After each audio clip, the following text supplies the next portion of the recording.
like to call for Dr. Nahla and Dr. Muna on the stage, and Dr. Mohammed Farouk, he will be online with us now for questions. So, any questions from the audience?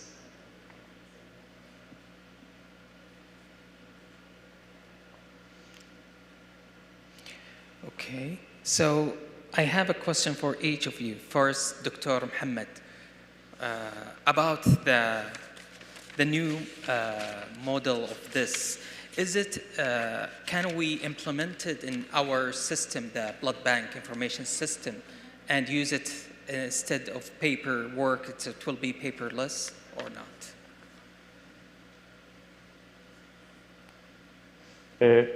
السلام عليكم ورحمة الله وبركاته. وعليكم السلام. مشكور على السؤال. حضرتك قصدك التول اللي هي developed by the BSS tool to be implemented in the blood bank. Yeah. I don't think that it can be adapted to the blood bank setting because, as we highlighted before, it is mainly examining the entire system of the blood transfusion chain, not in one blood establishment, but the entire system, starting from the regulatory authority, the blood supply, and the blood use. So I don't think it will fit with an individual blood bank. Thank you, Doctor. My second question is for Dr. Muna about the hemovigilance. So, you know, in hemovigilance, it's starting in Saudi Arabia, but still it's not covering all the aspects of what we are looking for, our target, and to have a safety for the donors and for the patient.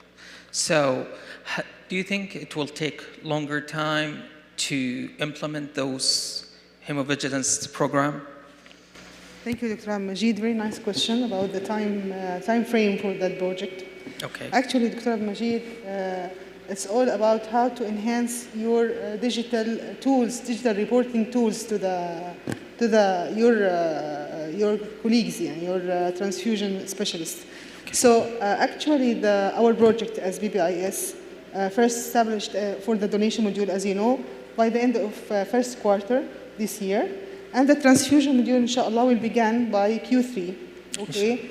And now we are working with our digital team very hard to finish all the requirements that we need to establish the transfusion safety checklist in the system, okay? This is regarding the digital transformation for BBIS and how to build the requirement for reporting inside it.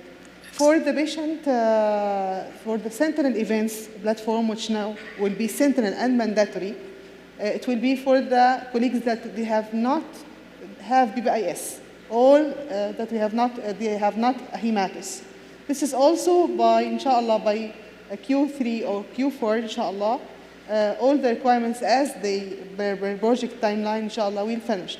Finally, how to get all this information and also information from other MOH reporting system and Saudi FDA in one dashboard, and how to build some tools like artificial intelligence, like whatever, in getting the information very clear to help the leaders to take the decisions and corrective action.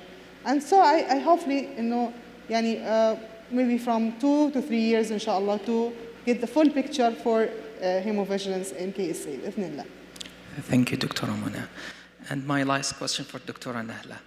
About the KPIs, you mentioned for the donor, there is a long list. So do I need to choose all of them? Do I need to choose some of them? Or can I change it every year, every 2 years, every 3 years? Yes. You don't need. It depends on the facility that you are working on, depend on the demand that you have, depend on the requirement, and depend if you want to improve. So if you are reaching the target every year, yes, you can stop applying this KPI and try another one. Okay. But not, if you are reaching the KPI, why would you repeat it every year? Okay, great. Thank you so much. Any more question?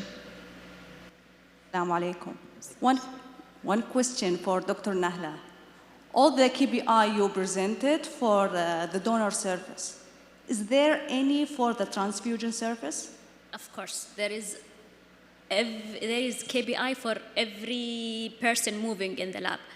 Like, the thing is that because of our interest in the charity, Damy, about the donors and donor services, I choose to present only the KPIs related to donors. And there is, of course, more than 30 and more KPIs covering the whole transfusion service in the hospital.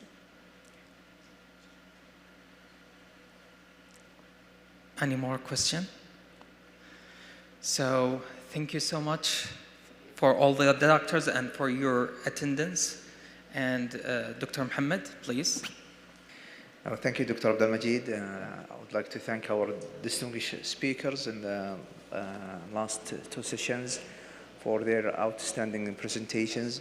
Now, because we are behind the time, behind the schedule, we'll take a break until 2 o'clock. So we'll see you at 2 o'clock. It's lunch break now.